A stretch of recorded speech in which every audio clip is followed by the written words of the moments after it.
Hi, everybody. Welcome back to Stefanie Drysdale's weekly cybersecurity recap number 64. It's Friday, March 26, 2021. Ms. Stefanie, take it away. Thank you, Chuck.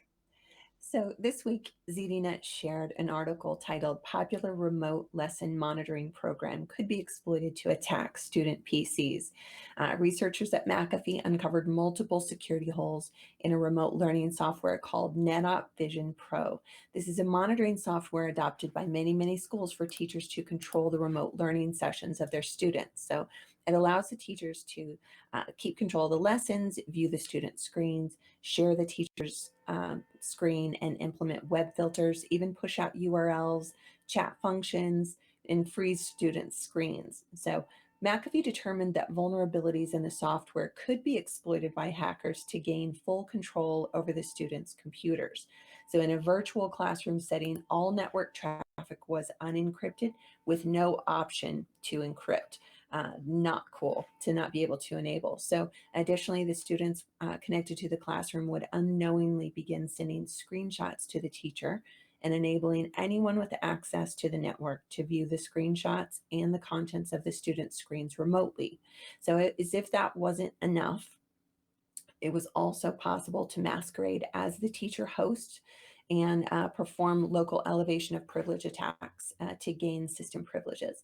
Lots of elevated risk for remote work and remote learning. So really important to patch and stay on top of those vulnerabilities. Do your research with what programs you're using. May have a really cute, pretty UI, but it doesn't mean that it's secure. So keep an eye out for those. Bank Info Security shared an article titled CISO Prepares to Use New Subpoena Power. The Cybersecurity and Infrastructure Security Agency will soon be flexing its new powers, authorized under the 2021 National Defense Authorization Act, to subpoena internet service providers to turn over certain subscriber information to help identify potential attackers and to target certain organizations. So this is an escalation from previously only being able to identify the attacker's internet service provider. Right now, it's under a 60-day review before it actually goes into an effect. So this is in a joint effort with CISA's parent organization, the Department of Homeland Security, to address the rapidly growing ransomware attacks over the last year. So which ended up totaling more than 2,400 ransomware complaints and total losses that exceeded more than $29 million. So this year has already surpassed that. And depending on the final amount by the end of the year, and in particular, the Acer attack by itself could end up costing between 40 and 50 million. Department of Homeland Security is also offering grants to help improve individual organizations' cyber programs. So for now, patch, and please reach out if I can be of help. Dark Reading shared 6 tips for limiting damage from third-party attacks. We always say it's not a matter of if, it's a matter of when. This article addresses that, starting with 1, implementing a zero trust approach, where all requests to access the network, both internal and external, are authenticated and vetted each and every time. Also by limiting access to only those who require it. Additionally, number 2 would be establish a baseline of normal activity. What's typical in one organization may not be typical in another. So systems need to establish a baseline, then watch for those anomalies and correlations. 3, enable better visibility for unusual activity on the network, recommending network detection and response tools and endpoint detection and response tools designed to target that crucial period after the initial infection, but before things turn really bad.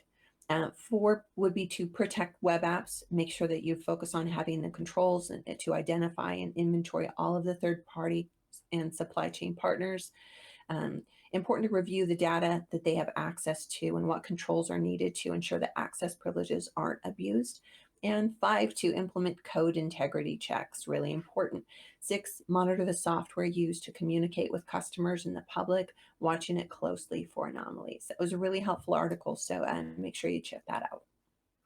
Career Info Security shared how unprotected encryption keys enabled the SolarWinds attack. This was a really helpful video interview, I thought.